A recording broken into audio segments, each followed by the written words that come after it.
TDP అధినేత AP CM Chandrababu cabinet సమావేశం జరిగినప్పుడల్లా మంత్రులకు క్లాస్ పీకడం, వారికి సూచనలు చేయడం మొదటి నుంచి పరిపాటిగా వస్తుంది. కానీ సీఎం చేయొద్దు అనే పనిని చేయడం, ఏదో కాంట్రవర్సీలో ఇరుక్కొని వార్తల్లోకి ఎక్కడం ఆయన కేబినెట్ మంత్రులకు కూడా అలవాటైపోయింది. ఎందుకు అలా చేస్తున్నారని హైకమాండ్ నిలదీస్తే అలవాటులో పొరపాటైపోయిందని వెకిలిగా నవ్వేయడం ఆనవాయితీగా వస్తుంది. ఈ తంతును చూస్తుంటే చంద్రబాబు మాటకు ఆయన మంత్రివర్గ సహచరులు ఎంత విలువనిస్తున్నారో, ఆయన వార్నింగ్ను ఎంత లైట్ తీసుకుంటున్నారో అనే విమర్శలు వస్తున్నాయి.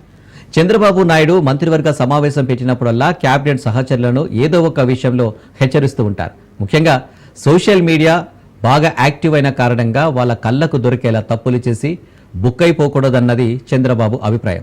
మంత్రులు తప్పు చేసి మీడియాకు దొరికిపోతే దాన్ని ఆసరిగా తీసుకుని ప్రభుత్వాన్ని, టీడీపీ పార్టీని డ్యామేజ్ చేయాలని ప్రతిపక్షాలు చూస్తాయని చంద్రబాబు భావిస్తారు. కానీ ఈ విషయంలో చంద్రబాబు ఎన్ని హెచ్చరికలు చేసినా మంత్రులు మాత్రం తమ ఈగోలను కంట్రోల్ చేసుకోకుండా ఎదుటివారి వద్ద దురుసుగా ప్రవర్తిస్తూ ప్రభుత్వానికి అపప్రద చేస్తున్నారన్న విమర్శలు వస్తున్నాయి.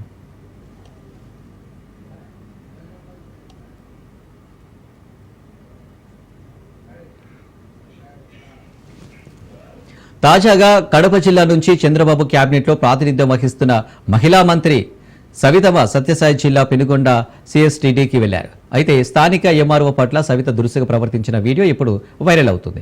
ఎవరి మీద ఫ్రస్ట్రేషనో తెలియదు, కానీ మంత్రి గారిని ఆహ్వానించేందుకు ఎంఆర్ఓ స్థాయి అధికారి ఇచ్చిన పుష్పగుచ్చాన్ని అందుకొని విసుగుతో దాన్ని వెనక్కు విసరగొడుతూ మంత్రి సవిత దూకుడుగా వెళ్లారు.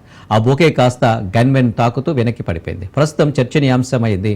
మంత్రి అనూహ్య వైఖరికి కారణాలు ఏమైనా ఉండొచ్చు, కానీ పబ్లిక్లో మినిస్టర్ హోదాను దృష్టిలో ఉంచుకొని ప్రవర్తించాలని చంద్రబాబు చేసిన సూచనలు ఆమె చెవికెక్కలేదు. అందుకే మీడియాలో మంత్రి ప్రవర్తనపై ట్రోల్స్ మొదలయ్యాయి. ఇప్పటికైనా సీఎం హితోపదేశంపై మంత్రులకు జ్ఞానోదయం కలగాలని టీడీపీ కార్యకర్తలు కోరుకుంటున్నారు.